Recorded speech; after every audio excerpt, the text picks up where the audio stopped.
ভাগবত পাঠ বিভূতি যোগ 4.5 অধ্যায়। বুদ্ধি জ্ঞান ননসমহ ক্ষমা সত্যাং দম সম সুখং দুঃখং ভব ভাব ভয়ং চা ভয়মেবচ্চ অহিংসা সমতা তুষ্টিস্তপ দানং যশ যশ ভবন্তি ভাবা ভূতানায়ং মত্ত এব পৃথা গভীরাং।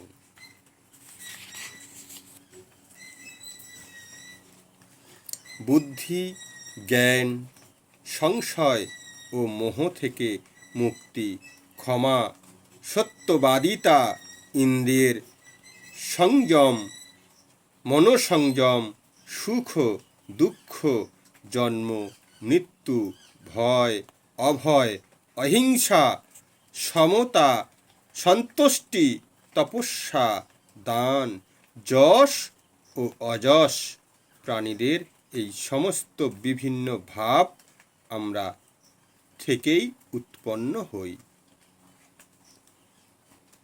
জীবের সব রকম গুণাবলী, তা ভালোই হোক অথবা মন্দই হোক, সবই শ্রীকৃষ্ণের দ্বারা সৃষ্টি এবং সেই সম্বন্ধে এখানে বিস্তারিতভাবে বর্ণনা করা হয়েছে। যথাযথভাবে বিষয়বস্তুর বিশ্লেষণ করার ক্ষমতাকে বলা হয় বুদ্ধি এবং জড় চেতনার মধ্যে পার্থক্য নিরূপণ করার বোধকে বলা হয় জ্ঞান। বিশ্ববিদ্যালয় থেকে প্রাপ্ত সাধারণ জ্ঞান জড় বিষয়ের উপর প্রতিষ্ঠিত এবং তাকে এখানে জ্ঞান বলে স্বীকার করা হয়েছে। জ্ঞানের অর্থ জড় চেতনার মধ্যে পার্থক্য উপলব্ধি করা। আধুনিক শিক্ষা ব্যবস্থা চেতনা সম্বন্ধে কোনো রকম জানাই প্রাপ্ত হয় না বা হওয়া যায় না। সেগুলি কেবল জড় উৎপাদন ও জড় দেহের প্রয়োজনের ভিত্তিতে প্রতিষ্ঠিত, তাই কেতাবি বিদ্যা অসম্পূর্ণ। অসম্মেদ অর্থাৎ সংশয় ও মোহ থেকে মুক্তি তখনই লাভ করা সম্ভব যখন দ্বিধামুক্ত হয়ে অপাকৃত দর্শন সম্বন্ধে উপলব্ধি লাভ হয়। ধীরে ধীরে কিন্তু সুনিশ্চিতভাবে তখন মোহ থেকে মুক্ত হওয়া যায়। অন্ধভাবে কোনো কিছুই গ্রহণ করা উচিত নয়। সব কিছুই গ্রহণ করা উচিত সতর্কতা ও যত্নের সঙ্গে। ক্ষমা অনুশীলনী করা উচিত, সহিষ্ণু হওয়া উচিত এবং অপরের ক্ষুদ্র ভুল ত্রুটিগুলি মার্জনা করে দেওয়া উচিত। সত্যম অর্থাৎ প্রকৃত তত্ত্ব অপরের হিতের জন্য যথাযথভাবে প্রদান করা উচিত। সত্যকে কখনোই বিকৃতি করা উচিত নয়। সামাজিক রীতি অনুসারে বলা হয় যে সত্য কথা কেবল তখনই বলা যেতে পারে যখন তা অপরের প্রতিকার হয়, কিন্তু সেটি সত্যবাদিত নয়। দৃঢ়তা ও সম্পদিত হত্যার সঙ্গে আকপটিতা ভাবে সত্য বলা উচিত, যাতে যথার্থ তত্ত্ব সম্বন্ধে যথাযথভাবে সকলেই অবগত হতে পারে। কোনো মানুষ যদি চোর হয় এবং অপরকে যদি সেই সম্বন্ধে সাবধান করে দেওয়া হয়, তাকে সেটি সত্য, যদিও সত্য কখনো কখনো অপ্রিয় হতে পারে, কিন্তু তার থেকে নিরস্ত্র হওয়া কখনো উচিত নয়। সত্যের অর্থ হচ্ছে এই যে অপরের হিতের জন্য প্রকৃত তথ্য যথাযথভাবে প্রদান করা হোক, সেটি সত্যের সংজ্ঞা। দম বা ইন্দ্রিয় সংযমের অর্থ অন্নাবাসক আত্মতৃপ্তির জন্য ইন্দ্রিয় লোকগুলিকে ব্যবহার না করা, ইন্দ্রিয়ের যথার্থ প্রয়োজনগুলি মেটাবার জন্য কোনো রকম নিষেধ নেই, কিন্তু অযথা ইন্দ্রিয় তৃপ্তি পারমার্থিক উন্নতির জন্য প্রতিবন্ধক স্বরূপ। তাই ইন্দ্রিয়গুলির অনর্থ ব্যবহার নিয়ন্ত্রণ করা উচিত। তেমনই মনকে অনাবশ্যক চিন্তা থেকে বিরত রাখা উচিত। এই প্রক্রিয়াকে বলা হয় সম। অর্থ উপার্জনের চিন্তায় সময় নষ্ট করা উচিত নয়, সেটি কেবল চিন্তা শক্তির অপচয় মাত্র। মানব জীবনের পরম প্রয়োজন উপলব্ধি করার জন্যই মনের ব্যবহার করা উচিত এবং তা শাস্ত্রসম্মতভাবেই করা উচিত। শাস্ত্রজ্ঞ পুরুষ, সাধু, সদ্গুরু ও উন্নত চিন্তনশীল ব্যক্তিগণের সাহায্যচর্চে চিন্তাশক্তির বিকাশ করা উচিত। সূক্ষ্ম সুখ বা আনন্দ শুধুমাত্র কৃষ্ণ ভাবনাময় দিব্য জ্ঞান লাভের পক্ষে যা অনুকূল তার মাধ্যমেই প্রাপ্ত হওয়া উচিত। আর তেমনই ভগবদ ভক্তির অনুশীলনে প্রতিকূলতাই দুঃখজনক। কৃষ্ণ ভক্তি বিকাশের পক্ষে যা অনুকূল তা গ্রহণীয় এবং যা প্রতিকূল তা বর্জনীয়। ভব অর্থাৎ জন্মদেহের সঙ্গে সম্পর্কিত বলেই জানা উচিত। আত্মার জন্ম বা মৃত্যু হয় না, সেটি ভগবদ্গীতায় প্রারম্ভেই আলোচনা করা হয়েছে। জন্ম ও মৃত্যু জড়জগতের দেহ ধারণের সঙ্গেই কেবল সম্বন্ধযুক্ত। ভয়ম ভবিষ্যৎ সম্বন্ধে উদ্বেগের ফলেই ভয়ের উদয় হয়। কৃষ্ণ ভাবনাময় ভক্ত সর্বদাই নির্ভীক, কারণ তার কার্যকলাপের ফলে তিনি তার প্রকৃত আলয় চিন্ময় জগতে ভগবত ধামের কাছে ফিরে যাওয়ার বিষয়ে সুনিশ্চিত। তাই তার ভবিষ্যৎ অতি উজ্জ্বল। আনুরা কিন্তু তাদের ভবিষ্যৎ সম্বন্ধে সম্পূর্ণ অজ্ঞ। পরবর্তী জীবনে তাদের ভাগ্যে কি আছে সেই সম্বন্ধে তাদের কোনো ধারণাই নেই। তাই তারা সর্বক্ষণ গভীর উৎকণ্ঠায় কলাতিপাত করে। আমরা যদি উৎকণ্ঠা থেকে মুক্ত হতে চাই, তবে শ্রেষ্ঠ উপায় হচ্ছে শ্রীকৃষ্ণ সম্বন্ধে অবগত হয়ে কৃষ্ণ ভাবনাময় অধিষ্ঠিত হওয়া।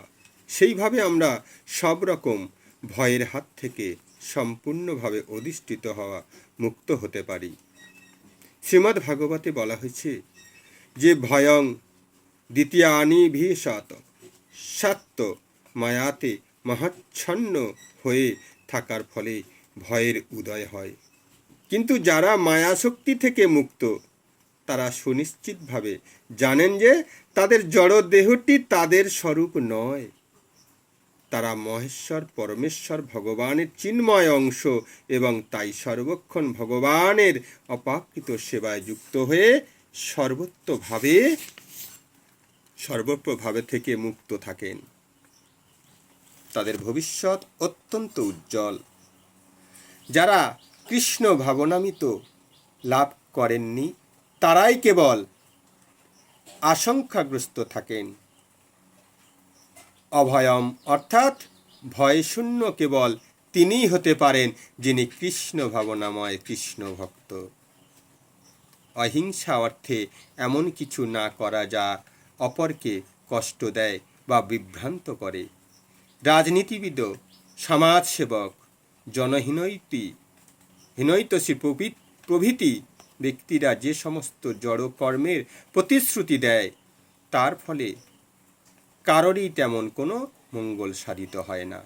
কেননা রাজনীতিবিদ বা জনহিতৈষী ব্যক্তিদের দিব্য দৃষ্টি নেই। মানব সমাজের যথার্থ মঙ্গল সম্বন্ধে তাদের কোনো জ্ঞানও নেই। অহিংসা শব্দটির অর্থ মানব দেহের যথার্থ সদ্ব্যবহার করার জন্য মানুষকে শিক্ষা দেওয়া।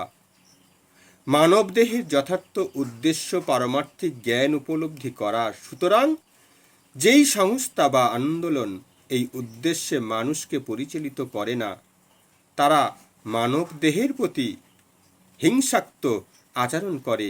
যে প্রচেষ্টা সমগ্র জনসাধারণকে ভবিষ্যতের দিব্য আনন্দ প্রাপ্তি পথে এগিয়ে নিয়ে চলে, তাকেই বলা হয় অহিংসা। সমতা বলতে বোঝায় আসক্তি ও বিরক্তি থেকে মুক্ত হওয়া। অত্যাধিক আসক্তি ও অত্যাধিক বিরক্তি ভালো নয়। আসক্তি অথবা বিরক্তিরহিত হয়ে এই জড় জগৎকে গ্রহণ করা উচিত। কৃষ্ণ ভক্তি সাধনে যা অনুকূল সেটি গ্রহণ করা উচিত, আর যা প্রতিকূল তা বর্জন করা উচিত। তাকেই বলা হয় সমতা। কৃষ্ণ ভাবনাময় ভগবত ভক্ত শ্রীকৃষ্ণের সেবানুকূল্য ব্যতীত কোনো কিছুই গ্রহণ করেন না বা বর্জন করেন না। তুষ্টি বলতে বোঝায় অন্যাবশ্যক কর্মের মাধ্যমে অধিক থেকে অধিকতর জড় বিষয় সঞ্চয় করার জন্য ব্যগ্র না হওয়া। ভগবানের কৃপায় প্রভাবে যা পাওয়া যায় তা নিয়েই সন্তুষ্ট থাকা উচিত। তাকেই বলা হয় তুষ্টি। তপ কথাটির অর্থ তপস্যা বা কৃচ্ছ সাধন। এই সম্বন্ধে বেদে পালনীয় নানা রকম নিয়ম নিষ্ঠার নির্দেশ দেওয়া হয়েছে। যেমন খুব সকালে ঘুম থেকে উঠে স্নান করা। কখনো কখনো খুব সকালে ঘুম থেকে উঠতে খুব কষ্ট হয়, কিন্তু স্বেচ্ছাকৃতভাবে এই ধরনের কষ্ট স্বীকার করাকে বলা হয় তপস্যা। তেমনই মাসের কতগুলি নির্দিষ্ট দিনে উপবাস করার নির্দেশ দেওয়া হয়েছে। এই ধরনের উপবাস করতে আমাদের ইচ্ছা নাও হতে পারে, কিন্তু আমরা যদি কৃষ্ণ ভাবনাময় ভগবত ভক্তির পথে উন্নতির সাধন করতে চাই, তাহলে শাস্ত্রের নির্দেশ অনুসারে এই ধরনের দ্রোহী ক্লেশও স্বীকার করতে হবে। কিন্তু তা বলে বৈদিক নির্দেশ অনুসরণ না করে নিজেদের ইচ্ছা মতো অনাবশ্যক উপবাস করা উচিত নয়। কোনো রাজনৈতিক উদ্দেশ্য সাধনের জন্য উপবাস করা উচিত নয়। ভগবদ্গীতাতে এই ধরনের উপবাস করাকে তামসিক উপবাস বলা হয়েছে, এবং তম অথবা রজগুণে কৃত্যকর্ম আমাদের পারমার্থিক উদ্দেশ্য সাধনের সহায়ক হয় না। সত্যগুণের কৃত্যকর্মই কেবল পারমার্থিক উন্নতি সাধন করে। বৈদিক নির্দেশ অনুসারে উপবাস করার ফলে পারমার্থিক জ্ঞান লাভে সমৃদ্ধ হওয়া যায়। দান সম্বন্ধে বলা হয়েছে উপার্জিত অর্থের অর্ধাংশ কোনো সৎকর্মে দান করা উচিত। সৎকর্ম বলতে কি বোঝায়? কৃষ্ণ ভাবনাময় উদ্দেশ্যে সাধিতই কর্মই সৎকর্ম। সেটি কেবল সৎকর্মই নয়, সেটি শ্রেষ্ঠ কর্ম বটে। ভগবান শ্রীকৃষ্ণ স্বয়ং সৎ, তাই তার উদ্দেশ্যে সাধিত কর্মও সৎ। তাই যে মানুষ শ্রীকৃষ্ণের সেবায় নিজেকে সম্পূর্ণভাবে উৎসর্গ করেছেন, তাকেই দান করা উচিত। বৈদিক শাস্ত্রে নির্দেশ দেওয়া হয়েছে যে ব্রাহ্মণকে দান করা উচিত। বৈদিক নির্দেশ অনুসারে যথাযথভাবে সাধিত না হলে সেই রীতি আজও চলে আসছে। তবুও নির্দেশ হচ্ছে যে ব্রাহ্মণকেও দান করতে হবে। কেন? কারণ ব্রাহ্মণেরা পারমার্থিক জ্ঞানের উচ্চতর অনুশীলনে নিয়োজিত থাকেন। ব্রাহ্মণের জীবনের উদ্দেশ্য ব্রহ্ম জ্ঞান লাভের জন্য নিজেকে সর্বতোভাবে উৎসর্গ করা। ব্রহ্ম জ্ঞানীতীত ব্রাহ্মণ, যিনি ব্রাহ্মণকে জানেন, তিনিই ব্রাহ্মণ। তাই দান ব্রাহ্মণদের উদ্দেশ্যেই করা হয়ে থাকে, কারণ উচ্চতর পারমার্থিক সেবায় নিয়োজিত থাকার ফলে তারা জীবিকা অর্জনের জন্য কোনো অবসর পান না। বৈদিক শাস্ত্রে আরও বলা হয়েছে সন্ন্যাসীদের দান করা উচিত। সন্ন্যাসীরা দ্বারে দ্বারে ভিক্ষা করেন অর্থ উপার্জন করার জন্য নয়, সেবার উদ্দেশ্যে। প্রথা হচ্ছে এই যে তারা ঘরে ঘরে গিয়ে গৃহস্থদের অজ্ঞানতার আচ্ছন্নতা থেকে জাগিয়ে তোলেন। কারণ গৃহস্থরা গৃহ সংক্রান্ত কর্মে এতই মগ্ন হয়ে পড়েন যে তারা তাদের জীবনের প্রকৃত উদ্দেশ্য কৃষ্ণ ভাবনাময় উন্মেষ করার কথা সম্পূর্ণভাবে ভুলে যায়। তাই সন্ন্যাসীদের কর্তব্য ভিক্ষুক রূপে গৃহস্থদের দ্বারে দ্বারে গিয়ে তাদের কৃষ্ণ ভাবনাময় অনুপ্রাণিত করা। বেদে বলা হয়েছে জাগরিত হয়ে মানব জীবনের জন্য নির্দিষ্ট বস্তু লাভ করা উচিত। সন্ন্যাসীরা এই জ্ঞান ও পন্থা প্রদান করেন। তাই দান সন্ন্যাসীদের ব্রাহ্মণদেরও মহ উদ্দেশ্যে অপন্ন করা উচিত। খেয়াল খুশি মতো দান করা উচিত নয়। যশ শ্রী চৈতন্য মহাপ্রভুর মত অনুসারে হওয়া উচিত। মহাপ্রভু বলেছেন যে কেবল একজন মানুষ কেবল তখনই যশের অধিকার হন যখন তিনি ভগবানের মহান ভক্তরূপে প্রসিদ্ধ লাভ করেন। সেটি প্রকৃত যশ।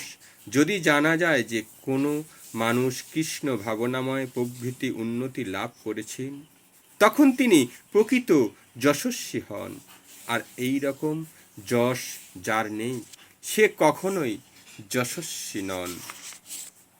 এই সমস্ত গুণাবলী ব্রহ্মাণ্ডের সর্বত্র মানব ও দেবতা সমাজে বিদ্যমান। অন্যান্য গ্রহলোকে বিভিন্ন ধরনের মনুষ্য জাতি রয়েছে এবং এই গুণগুলি সেখানে বিদ্যমান। কেউ যদি কৃষ্ণ ভাবনায় উন্নতি সাধন করতে চান, কৃষ্ণ তখন তার জন্য এই সমস্ত গুণাবলী সৃষ্টি করেন, কিন্তু সেই ব্যক্তি নিজেই অন্তরে সেগুলির বিকাশ করে থাকেন। যিনি পরমেশ্বর ভগবানের সেবায় নিরন্তর নিযুক্ত থাকেন, ভগবানের ব্যবস্থাপনায় তার মধ্যে সমস্ত সদ্গুণের বিকাশ হয়ে থাকে। ভালো মন্দ যাই বা আমরা দেখি না কেন, তার মূল উৎস ভগবান শ্রীকৃষ্ণ। শ্রীকৃষ্ণের মধ্যে নেই এমন কোনো কিছুই আর এই জড়জগতে প্রকাশিত হতে পারে না, সেটি জ্ঞান। যদিও আমরা জানি যে প্রতিটি বস্তুই ভিন্ন ভিন্ন রূপে অবস্থিত, তবুও সব কিছুই শ্রীকৃষ্ণ থেকেই প্রভাবিত হচ্ছে বলে আমাদের উপলব্ধি করা উচিত। জয় শ্রীকৃষ্ণ।